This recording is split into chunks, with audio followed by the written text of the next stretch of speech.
Hello दोस्तों, 13 अगस्त के current affairs one eight one place program में आप सभी लोगों का बहुत-बहुत स्वागत है। मैं मनोज कुमार। आज आप लोगों के साथ में यूपीएससी, स्टेट पीसीएस और तमाम तरह के सभी एग्ज़ाम्स के लिए मैं करंट अफेयर आप लोगों को डिस्कस करने जा रहा हूँ। इसमें हम लोगों ने काफ़ी सारे इम्पोर्टेंट टॉपिक्स को कवर किया है और जो हमारे हाल-फिलहाल में जो रिलेवेंट टॉपिक रहे हैं, मैंने उनको कवर करने की कोशिश की है। और जैसा कि आप लोग इसको सपोर्ट कर रहे हैं, बहुत अच्छी बात है। लेकिन इसकी एक चीज़ है, जो आप लोगों को ध्यान में रखनी चाहिए, वो ये है कि अगर आप इसके नोट्स नहीं बनाएँगे, इसको प्रॉपर नहीं सुनेंगे, तो इसका बेनिफिट आप लोगों को मिलने वाला नहीं है, बिल्कुल भी। ये बात ध्यान से सुन लीजिएगा, क्योंकि करंट अफेयर एक ऐसा सेशन है, जो आपको सभी एग्ज़ाम्स में बिल्कुल बेस बन कर के काम करता है। बहुत ज़रूरी है, बहुत अनिवार्य है। तो इस बात को ध्यान रखिएगा। तो चलिए आज का इस सेशन को हम लोग स्टार्ट करते हैं और इससे पहले कि मैं स्टार्ट करूं, आप सभी लोगों से एक रिक्वेस्ट है कि आप सभी जिन लोगों ने अभी तक चैनल को सब्सक्राइब नहीं किया है, सब्सक्राइब कर लीजिए और वीडियो पूरा देखा कीजिए, जिससे कि आपके सभी टॉपिक आपके दिमाग में आ जाए, आपके दिमाग में प्रॉपर तरीके से छप जाएं। जरूरी है, क्योंकि सुनने से बहुत सारी चीजें हमारे दिमाग में स्टोर हो जाती हैं। आप बाद में एक बार को ना भी पढ़ेंगे, तब भी क्वेश्चन देख करके, टॉपिक देख करके आपको लगेगा हाँ, हमने कहीं कहीं पढ़ा सा है। तो एक कम से कम एक कहा जाए ऑप्शन आपके दिमाग में आ जाएगा कि हमने कहीं पढ़ा था। और मैं जितने मल्टीपल सोर्सेज से इसको कलेक्ट करने की कोशिश कर रहा हूं, उतना शायद आपको किसी एक क्लास से नहीं मिलेगा। तो बेहतर है कि इसको आप कर लें। ओके, तो चलिए आज का सेशन स्टार्ट करते हैं। आज के सेशन में हम लोग जीएस पेपर वन में, GS paper two, GS paper three के ये टॉपिक हैं और लगातार GS paper two, GS paper three. आज टॉपिक काफी सारे हैं, लगभग मान के चलिए तो 12-13 टॉपिक हैं। देखता हूं कि मैं सभी कराता हूं या कुछ सस्पेंस के लिए छोड़ देता हूं। और लास्ट में आप लोगों के पास एक, देखिए, एक चीज तो है, रिवीजन के लिए मैं देता तो हूं, लेकिन मैं सोच रहा हूं कि कभी कभी रिवीजन वाला टॉपिक जो है वो अलग से दे दिया करूं, यहां ना दिया करूं। क्योंकि आप लोग सोचते हैं कि रिवीजन तो मिल ही जाएगा, क्या करना है पढ़ लिख करके, है कि नहीं? आप लोग है बहुत होशियार, बहुत होशियार हैं।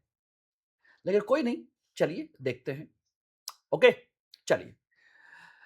इस क्लास की पीपीटी के लिए आप मुझे फटाफट इस टेलीग्राम ग्रुप को ज्वाइन कर लीजिए और मुझे बताइएगा कि कोई भी दिक्कत है, कोई बात है, तो मुझे इस टेलीग्राम व्हाट्सएप नंबर पर मुझे मैसेज कर सकते हैं और इंस्टाग्राम पर मुझे स्कैन करके फोकस कर लीजिए, यानी कि कवर कर लीजिए, ज्वाइन कर लीजिए, फॉलो कर लीजिए।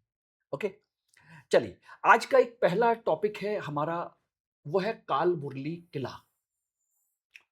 बड़ा देखने में बड़ा सुंदर सा लगता है, सारी चीजें अच्छी लगती हैं, बड़ा अच्छा सा इंपॉर्टेंस सा लग रहा है। और काफी कुछ इसमें बाहर देखा जाए तो झील टाइप की भी है। ये क्यों आया? कालबुर्गी किला जो है बेसिकली कर्नाटक में मौजूद है। इस बात को ध्यान रखिएगा। क्वेश्चन पहला तो यही पूछा जाएगा, कहां पर मौजूद है? कर्नाटक में। एक्चुअल में इस किले के संरक्षण के लिए अमृत 2 योजना के तहत 20 करोड़ रुपए की परियोजना को मंजूरी दिलाने का प्रयास किया जा रहा है कि भाई 20 करोड़ रुपया दीजिए, जिससे कि हम इसको प्रॉपर तरीके से इसका संरक्षण कर सकें। ठीक है ना? वहां की अथॉरिटी इस बात की डिमांड कर रही है। एक्चुअली में कालबुर्गी किला जो है बहमनी सल्तनत की एक पहली राजधानी हुआ करती थी। अलाउद्दीन हसन बहमन शाह ने आपके गुलबर्गा, यानी कि उससे पहले कालबुर्ली में अपनी राजधानी शुरू की थी, जब उन्होंने इसकी शुरुआत की थी अपने बहमनी साम्राज्य की। तो पहली राजधानी है ये।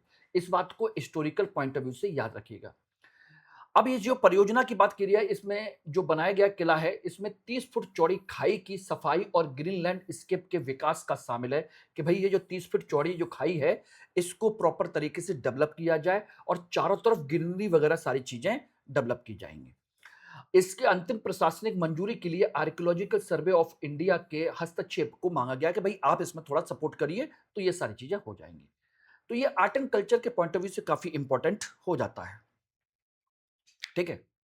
अब इसकी वास्तुकला की बात की जाए तो देखिए, 1347 में अलाउद्दीन हसन बहमन शाह ने इसको स्थापित किया था और बाद में 1424 में इसकी राजधानी को बीदर लेके चले गए यहां से, बीदर में।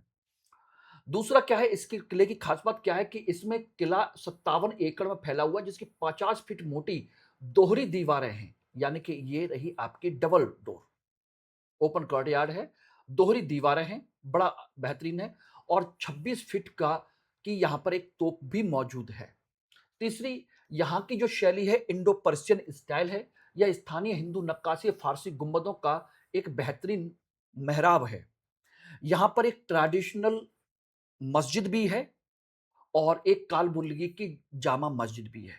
दोनों तरह की यहाँ पर कंडीशन पाई जाती है। ठीक है ना? यह अद्वितीय क्योंकि इसमें अन्य मस्जिदों की तरह खुला प्रांगण नहीं है, यानी कि ओपन स्पेस यहाँ पर नहीं है। ये ध्यान रखना। ये रहा। तो जैसे सामान्य मस्जिद होती है उसमें ओपन स्पेस होता है, इसमें ऐसा कोई ओपन स्पेस नहीं है। पिलर-विलर टाइप के लगे हुए हैं, इसलिए ये इसकी महत्वपूर्ण विशेषता है। किले में प्राचीन सोमेश्वर मंदिर के अवशेष भी मौजूद हैं जो बहुस्तरीय विरासत को दर्शाते हैं। कहते हैं कि यहाँ पर कभी प्राचीन सोमेश्वर मंदिर होता था, जहाँ पर ये किला बनाया गया है। तो उसके भी अवशेष हैं इसमें।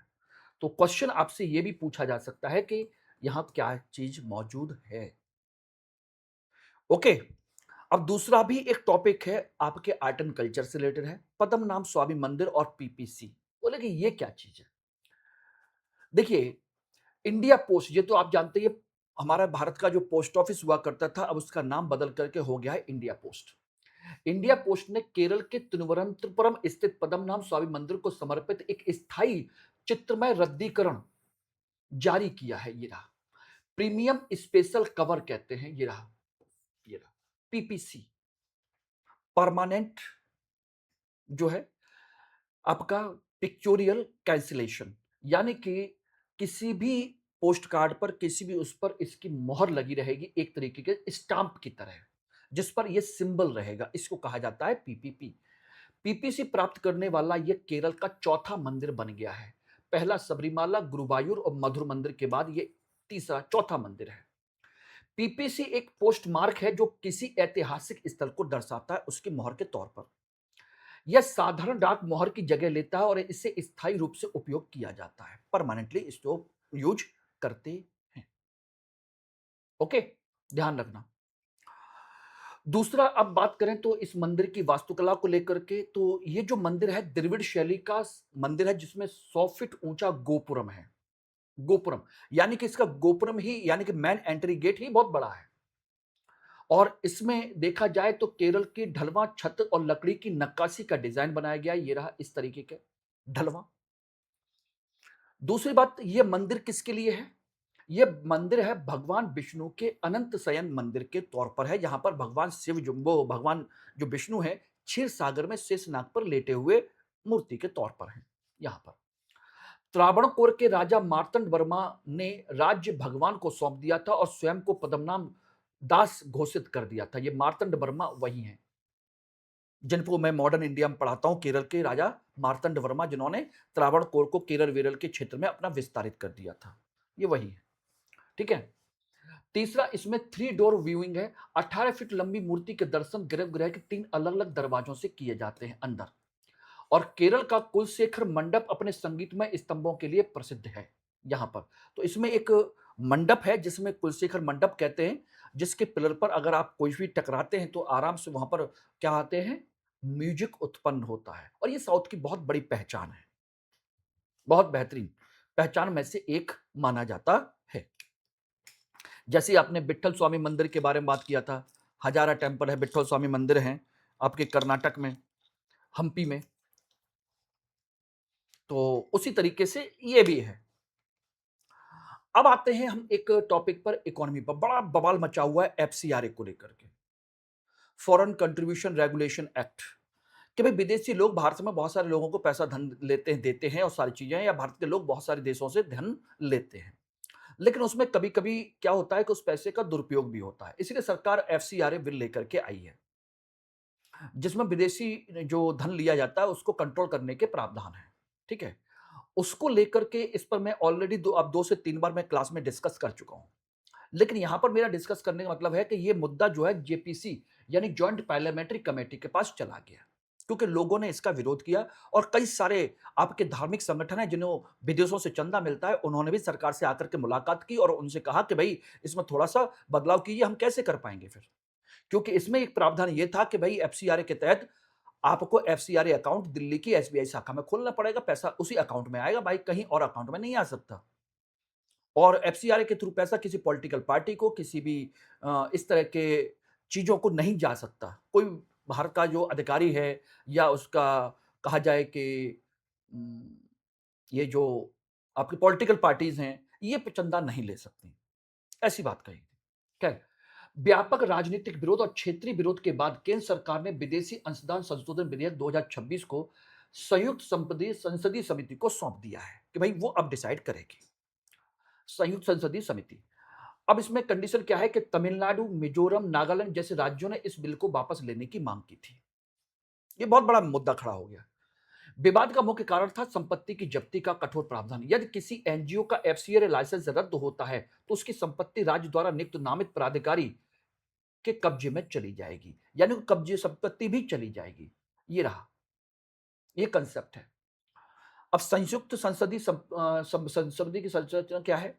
देखिए, जेपीसी का फॉर्मेशन होता है आपके लोकसभा और राज्यसभा के 2:1 के अनुपात से, कि अगर उसके 20 सदस्य उसके हैं, तो 10 सदस्य राज्यसभा के होंगे। इस तरीके से 2 और 1 के अनुपात से जेपीसी की कमेटी का गठन होता है। दूसरा, जेपीसी गवाहों को बुला सकती है, दस्तावेज मांग सकती है, स्पीकर की अनुमति से मंत्रियों को भी सम्मन कर सकती है कि भाई मंत्री जी आ जाइए, आपने ऐसा कोई प्रावधान ऐसा क्यों बनाया, कैसे बनाया, जवाब दीजिए। यस, एक चीज ध्यान रखना। दूसरा, यह एक अस्थायी समिति है, एडॉक कमेटी है। ये सब पॉइंट याद रखिए। इसकी सिफारिशें केवल सलाहकारी होती हैं। सरकार को संसद में एक्शन टेकन रिपोर्ट देनी होती है कि भाई उन्होंने क्या लिया, तो इसकी रिपोर्ट के आधार पर वो अपना कुछ बताती है कि ऐसे ऐसे कंडीशन है। ओके, ध्यान रखिएगा। तो ये एक सिचुएशन है जिसको हम लोगों को जानना चाहिए और आप सभी लोगों को समझना भी चाहिए।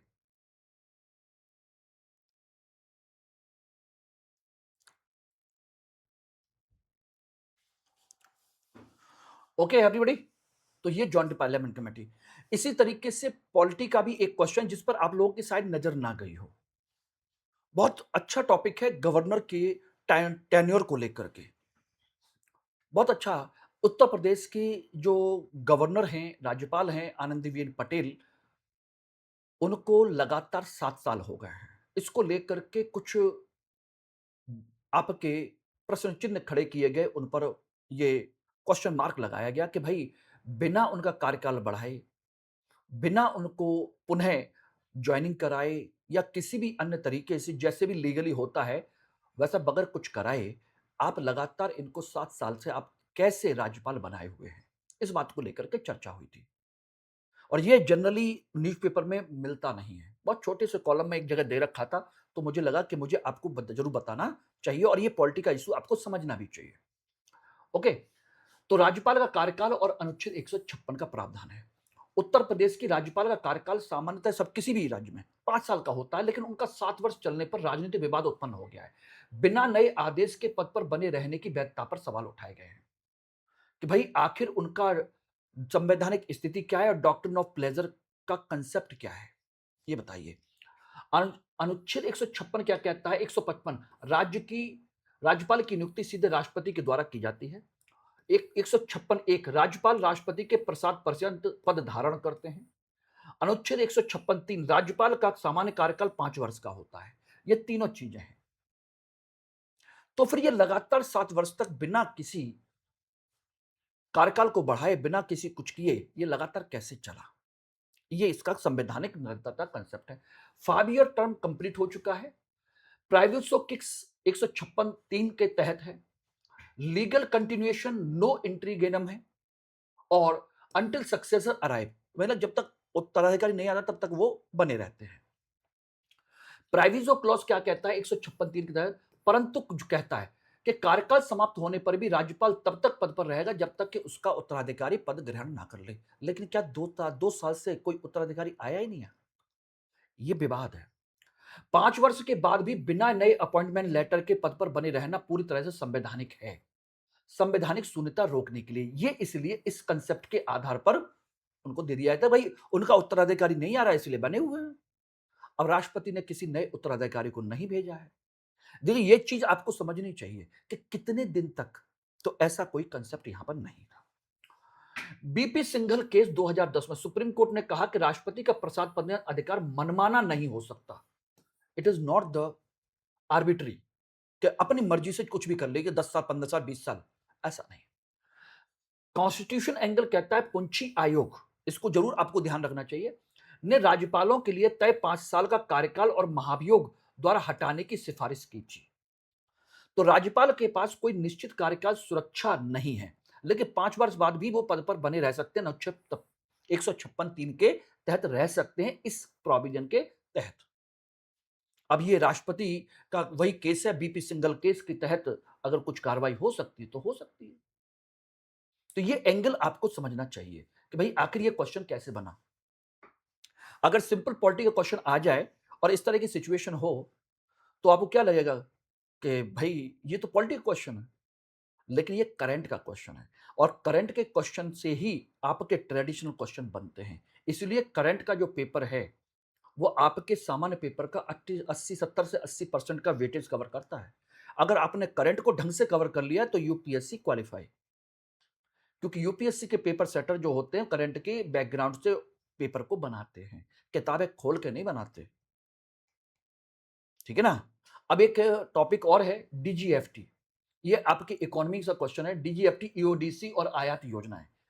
डीजीएफटी ने निर्यातकों के लिए EODC export obligation discharge certificate प्राप्त करने समय फिजिकल चालान जमा करने की अनिवार्यता समाप्त कर दी है। ठीक है ना। डायरेक्टर जनरल फॉरेन ट्रेड उसने कि भाई आपको फिजिकल चालान जमा करने की जरूरत नहीं है एक्सपोर्ट ऑब्लिगेशन डिस्चार्ज सर्टिफिकेट के तहत। यह सुधार सीमा पोर्टल, सीमा शुल्क पोर्टल और डिजिटल डीजीएफटी पोर्टल के बीच रियल टाइम एकीकरण से संभव हुआ है। यानी कि अब आप सारी चीजें एक साथ रियल टाइम पोर्टल एक साथ आप कर सकते हो। तो ये भी पोर्टल है और ये भी पोर्टल है, दोनों से ऑनलाइन से ही काम चल जाएगा। अब निर्यात स्वैच्छिक शुल्क भुगतान का ऑनलाइन मैप कर सकते हैं। भाई ये रहा कि भाई आज जो निर्यातक हैं वो अपना पेमेंट जो है वॉलंटरी ड्यूटी पेमेंट वगैरह हैं वो ऑनलाइन ही भुगतान कर सकते हैं और चेक कर सकते हैं कहां तक क्या हुआ, क्या क्या प्रोसेस चल रहा है। इससे मैनुअल सत्यापन समाप्त होगा और एमएसएमई निर्यातकों की लेन देन की लागत घट जाएगी। यस, लेन देन जो है वो काफी कम हो जाएगा। इससे क्या होगा, ईज ऑफ डूइंग बिजनेस, व्यापार करने में लोगों को सुगमता होगी। और भारत का जो विदेश व्यापार नीति है 2023 की, जो उसका लक्ष्य है 2030 तक कम से कम आपके 2 ट्रिलियन से जब वो 2.5-3 ट्रिलियन से ऊपर का ट्रेड करने का वो लक्ष्य भी हासिल हो सकेगा। ठीक है ना। ईपीसीजी और एडवांस ऑथराइजेशन स्कीम ऑलरेडी सरकार ने चलाई हुई थी। देखिए एडवांस ऑथराइजेशन स्कीम का कंसेप्ट क्या है, यह योजना निर्यात उत्पादों में इस्तेमाल होने वाले कच्चे माल के ड्यूटी फ्री आयात को अनुमति देते हैं कि भाई आपको ज्वेलरी बेचनी है, ओके, तो कच्चा सोना मंगा लीजिए, हम आपको ड्यूटी फ्री करेंगे। ये रहा। पेट्रोल बेचना है, कच्चा तेल मंगा लीजिए, हम ड्यूटी फ्री करेंगे, हम आपसे टैक्स नहीं लेंगे। कच्चा माल मंगाइए, बना करके उसको बेचिए, उसके लिए यह है एडवांस ऑथराइजेशन स्कीम। ये हमारी उसी ट्रेड पॉलिसी के तहत ही है। इकोनॉमिक एंगल क्या है, यह योजना भारत के वैश्विक निर्यात प्रतिस्पर्धा को बढ़ाती है। बेनिफिट क्या है कि जीरो कस्टम ड्यूटी पर आधुनिक मशीनों का आयात हो सकता है और कंडीशन एक्सपोर्ट एक्सपोर्ट ऑब्लिगेशन 6 वर्षों के भीतर बचाए गए शुल्क का 6 गुना निर्यात करना होता है। ये रहा। मशीनें मंगाओगे, उनसे आप सामान बेचोगे, बना करके बेचोगे, ठीक है भाई, 6 साल में आपका 6 गुना व्यापार बढ़ जाएगा, आपका उतना ही फायदा आपको मिल जाएगा इसका।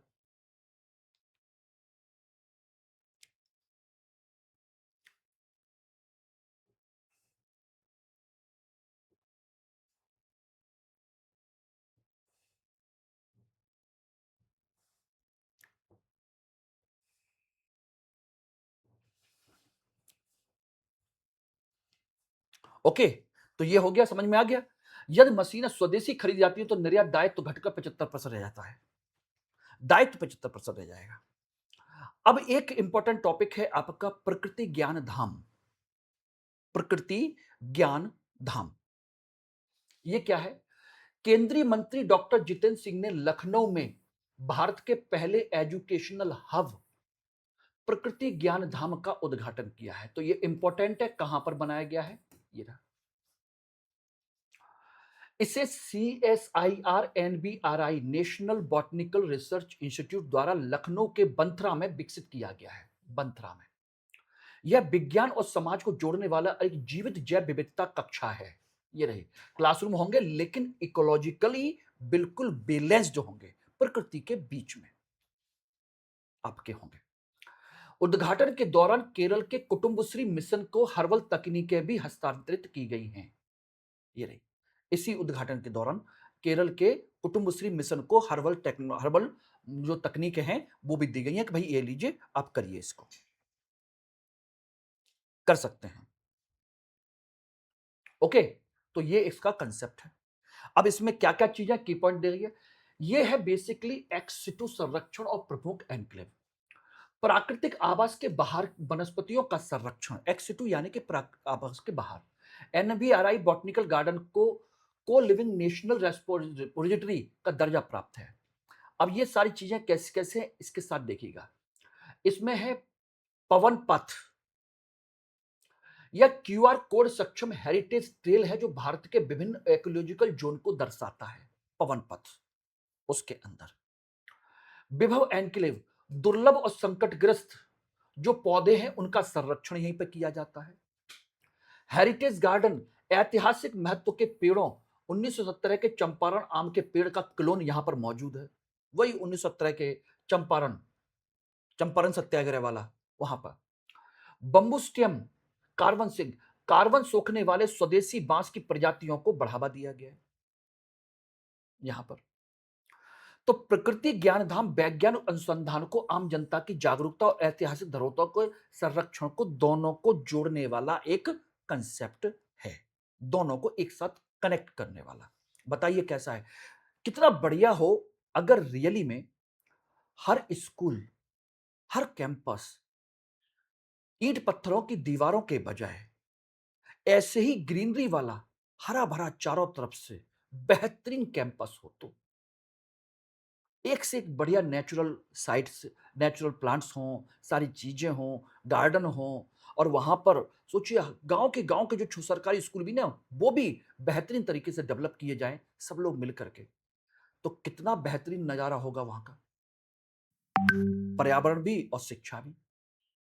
आप बताइए, क्या ऐसी किसी पहल को विकसित किया जा सकता है? कैसे कर सकते हैं? किस तरीके से कर सकते हैं? बताइएगा जरूर।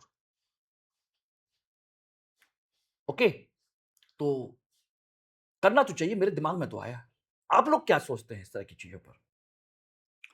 चलिए, एक और साइंस टेक का बहुत बड़ा मुद्दा है कि NASA ISRO moon base programme. अभी क्या किया है नासा ने, अमेरिका का जो नासा, भारत के अपने महत्वाकांक्षी मून बेस प्रोग्राम में सहयोग के लिए आधिकारिक निमंत्रण दिया है, और इसका लक्ष्य है चंद्रमा के दक्षिण ध्रुव पर स्थायी मानव चौकी विकसित करना, इस तरह की।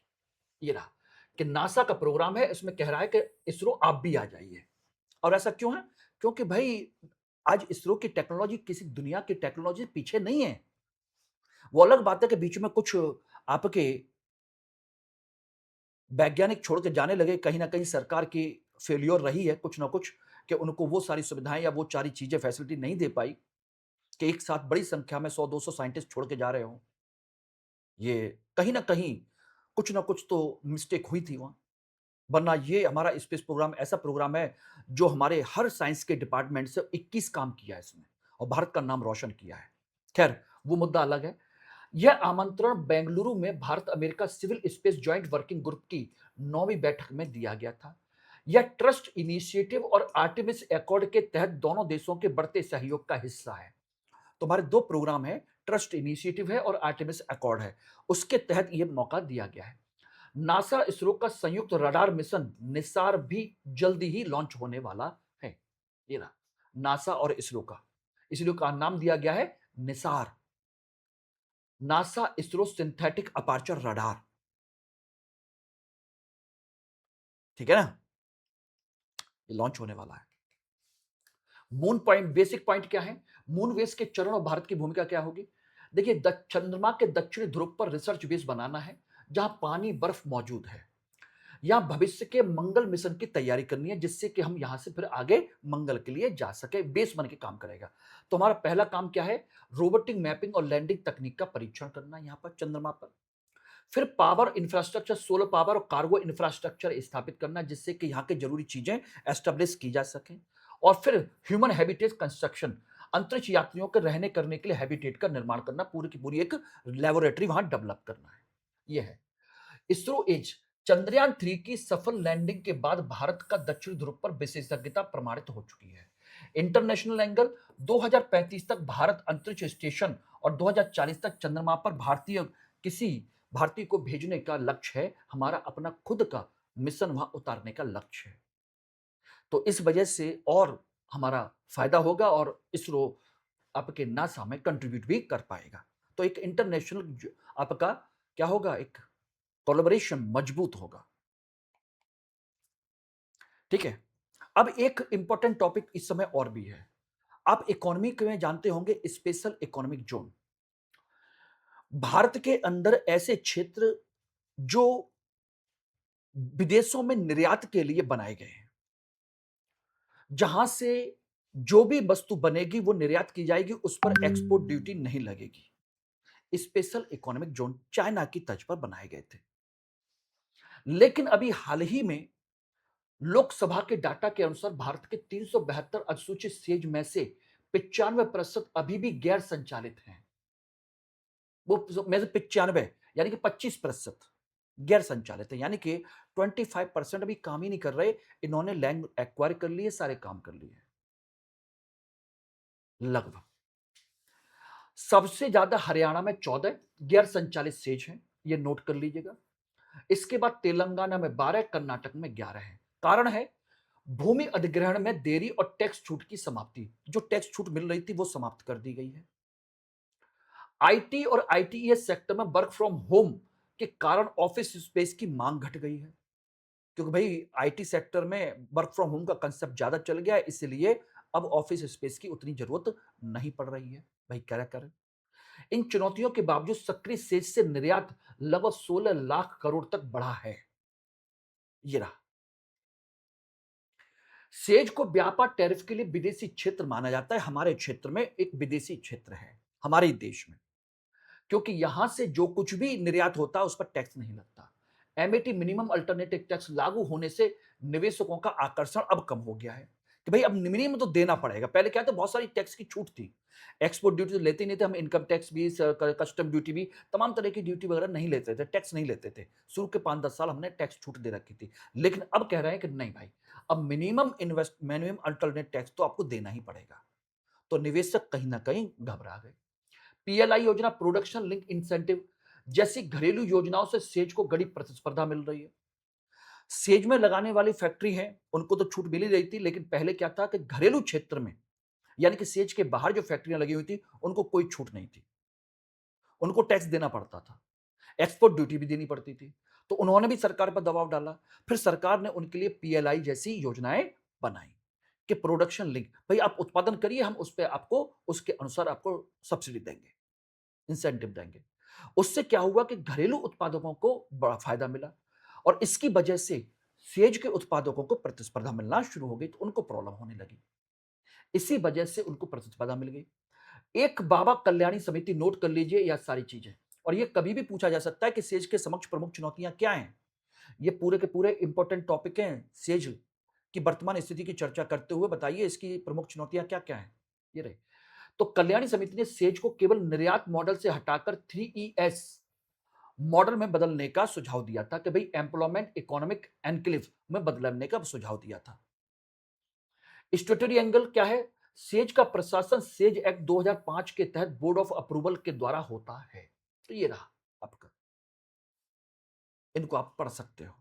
और एक एक पॉइंट ये है कि सेज के समक्ष निम्न में से कौन सी चुनौती नहीं है। चार में से कोई भी तीन, या तीन में से कोई भी दो सही होंगी, एक सही होगी, चारों सही होंगी, तीनों सही होंगी। वो आपसे पूछा जा सकता है, किसी भी तरीके से क्वेश्चन पूछा जा सकता है, any type of angle.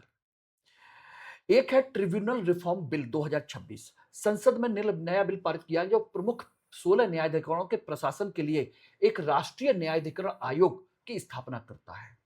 Yes, 16 हमारे यहाँ न्यायाधिकरण थे, जैसे नेशनल ग्रीन ट्रिब्यूनल है, national company law appellate tribunal है, इस तरह के। तो पुराने बिल 2021 के एक्ट को निरस्त करता है। इसका उद्देश्य है नियुक्तियों में कार्यपालिका के हस्तक्षेप को रोकना। सभी ट्रिब्यूनल बिल अध्यक्षों और सदस्यों के लिए एक समान नियम बनाएगा। सुप्रीम कोर्ट ने मद्रास बार एसोसिएशन केस में ट्रिब्यूनल की स्वतंत्रता पर चिंता जताई थी कि हर ट्रिब्यूनल अपना स्वतंत्र है, बोले कि इससे दिक्कत होती है। इसीलिए एनटीसी ट्रांसपेरेंसी इससे आएगी। ये एनटीसी यही आएगा, नेशनल ट्रिब्यूनल कमीशन बनाया जाएगा। न्यायाधिकरण अदालतों का बोझ कमने वाली अर्ध न्यायिक संस्थाएं होती हैं कि भाई पहले ही कुछ बहुत सारी चीजें यहां पर बुला लेते हैं। 42वें संविधान संशोधन के द्वारा अनुच्छेद 323 ए में प्रशासनिक और 323 बी में अन्य मामलों के माध्यम से इनके लिए ट्रिब्यूनल बनाया जा सकता है, ये प्रावधान है। एनटीसी अध्यक्ष सुप्रीम कोर्ट के पूर्व जज होंगे, परामर्श से नियुक्ति होगी। कार्यकाल क्या होगा? अध्यक्ष के लिए 5 साल या 70 वर्ष और सदस्यों के लिए 5 वर्ष या 67 वर्ष की आयु होगी। एनटीसी एक नेशनल ट्रिब्यूनल डाटा ग्रिड बनाएगा जो केस पेंडेंसी है उसको डिजिटली ट्रैक करेगा। इस तरीके से बताइए, तो ये पॉइंट क्लियर हो गए कि नहीं हो गए?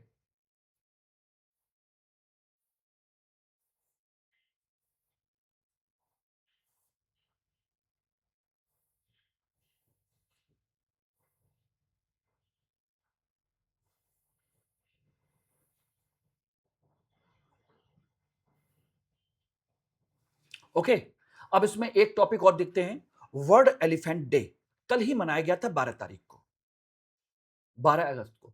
12 अगस्त को विश्व हाथी दिवस पर कर्नाटक के बांदीपुर टाइगर रिजर्व में जंगली हाथियों की उपस्थिति विशेष चर्चा में रही। यस, दुनिया के 60% से अधिक एशियाई हाथी केवल भारत में पाए जाते हैं। कर्नाटक राज्य में सबसे बड़ी जंगली हाथी आबादी है। बांदीपुर रिजर्व नीलगिरी बायोस्फीयर का एक हिस्सा है, में हाथियों का घनत्व सबसे ज्यादा है। मुख्य चुनौतियां जिसकी वजह से क्या है, मानव हाथी संघर्ष और आवास का विखंडन, फ्रेगमेंटेशन। इस पर मैंने एक शॉर्ट भी बनाया था जरूरी चीजों के लिए, तो उसको आप देखना चाहें तो देख सकते हैं। हाथी एक इकोसिस्टम इंजीनियर है, कीस्टोन स्पीसीज है। इनका समाज मात्र सत्तात्मक होता है, महिला इनकी लीडर होती है। लीगल एंगल, आईयूसीएन में एंडेंजर्ड और वर्ल्ड आपके वाइल्ड लाइफ प्रोटेक्शन एक्ट के तहत शेड्यूल 1 में सर्वोच्च सुरक्षा प्राप्त है इनको। माइक प्रोग्राम 1997 में चलाया गया था, साइट्स के तहत अवैध शिकार को रोकने के लिए पहल है। ये माइक प्रोग्राम अंतरराष्ट्रीय प्रोग्राम है। प्रोजेक्ट रिहैव, केबीआईसी के द्वारा मधुमक्खी के बक्से से प्राकृतिक बाड़ लगाना, इनकी मधुमक्खियों के बक्सों से प्राकृतिक बाड़ लगाना जिससे कि हाथी इधर उधर ना जाए। गजराज सिस्टम, रेलवे ट्रैक पर एआई आधारित घुसपैठ अलर्ट को सिस्टम करता है। ये रेलवे को तुरंत अलर्ट कर देता है कि आगे ट्रैक पे हाथी वातियों का कोई झुंड मौजूद है। तो ये कई सारे प्रोग्राम आपके किए गए हैं, तो बताइएगा ये सारी चीजें। और इसके अलावा आपको कुछ सरप्राइजिंग एलिमेंट और भी मिलेंगे इसमें, वो जरूर देखिएगा।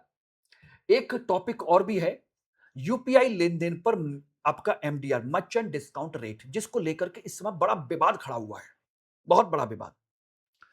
वित्त मंत्रालय ने स्पष्ट किया है कि व्यक्ति से व्यक्ति यूपीआई लेन देन पूरी तरह मुक्त रहेंगे, लेकिन विशिष्ट व्यापारियों पर नाम मात्र का एमडीआर शुल्क लागू होगा। यानी कि जो हम अभी आप किसी को लेन देन करते हैं तो उस पर कोई लेन देन चार्ज नहीं है, लेकिन जो मर्चेंट जो करता है उस पर चार्ज है।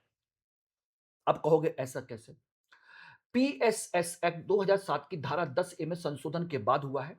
जनवरी 2020 से यूपीआई और रुपए पर जीरो एमडीआर की नीति लागू थी, 2020 से, जब से आपका ये सारी चीजें हुई थी, ठीक है ना। जीरो एमडीआर कारण बैंकों को इंफ्रास्ट्रक्चर की लागत निकालने में भारी नुकसान हो रहा था। छोटे व्यापारियों के 95% लेन देन को इस नए शुल्क से बाहर रखा गया है। ये रहा कि जो छोटे व्यापारी हैं उन पर इस तरह का कोई भी शुल्क नहीं लगेगा। एमडीआर की कार्यप्रणाली और इसकी अनिवार्यता। एमडीआर क्या है? ये प्रोसेसिंग फीस है जो व्यापारी डिजिटल पेमेंट स्वीकार करने पर चुकाते हैं। जीरो एमडीआर क्यों हट जाएगा? रोजाना अरबों के लेन देन के cloud server, AI, anti fraud और साइबर सुरक्षा में भारी निवेश की जरूरत पड़ती है। सरकार को नुकसान की भरपाई करने के लिए 8,730 करोड़ रुपए की भारी सब्सिडी देनी पड़ी थी। अब इसका क्या है कि थ्रेशोल्ड सीमा तय करेगा ताकि छोटे व्यापारी पर प्रभाव ना पड़े। देखिए, कस्टमर मर्चेंट को पैसा देता है, हमने दुकानदार को पैसा दिया, ठीक है ना? ओके। और मर्चेंट जो है वो bank, acquiring bank, PSP, phone पे वगैरह जो हैं इनको, या पेमेंट नेटवर्क, इन सभी जगह पर इनका एमडीआर कटता है। ये रहा। डिजिटल भुगतान इकोसिस्टम सुरक्षित और टिकाऊ बनाए रखने के लिए किया गया, लेकिन इसका विरोध क्यों हो रहा है? कि देखिए, बड़े मर्चेंट हों, बड़े व्यापारी हों, वो कोई भी व्यापारी अपनी जेब से नहीं देगा बेटा, कोई भी नहीं देगा अपनी जेब से। देगा क्या? बोला नहीं देगा। वो कहीं न कहीं छोटे व्यापारियों पर अपना टैक्स लगा देगा, अपनी वस्तुओं की कीमत बढ़ा देगा, सर्विस टैक्स बढ़ा, सर्विस का चार्ज लगा देगा, कुछ ना कुछ करेगा वो, क्योंकि कोई भी अपनी जेब से नहीं देगा। और जब छोटे पे लगेगा तो वो आपके हमारे तुम्हारे जैसे ग्राहकों के ऊपर लगा देंगे। अल्टीमेट घूम फिर करके ये सारी चीज़ों का बर्डन आएगा कहीं न कहीं उपभोक्ताओं के ऊपर, क्योंकि व्यापारी कभी भी अपनी जेब से नहीं देता, ये आप अच्छे तरीके से जानते हैं। इसी बात को लेकर के विरोध किया जा रहा है। इसी बात को लेकर के विरोध किया जा रहा है। अब आप समझ लीजिएगा। ओके? समझ में आ गया होगा? बाकी आपके ये रहे आपके सारे के सारे रिवीजन पॉइंट्स, सारे टॉपिक। बताइएगा आज की क्लास कैसी लगी, किस तरह की लगी? इसमें आपके लिए एक सरप्राइजिंग एलिमेंट मैंने छोड़ दिया है। आप में से जो पूरी क्लास देखेगा, वही इसको समझ पाएगा है कि आज मैंने कुछ सरप्राइजिंग एलिमेंट आपके लिए दिया है। मैं कमेंट सेक्शन में इंतज़ार करूँगा आपके सरप्राइजिंग एलिमेंट का। ठीक है ना? चलिए, थैंक यू वेरी मच।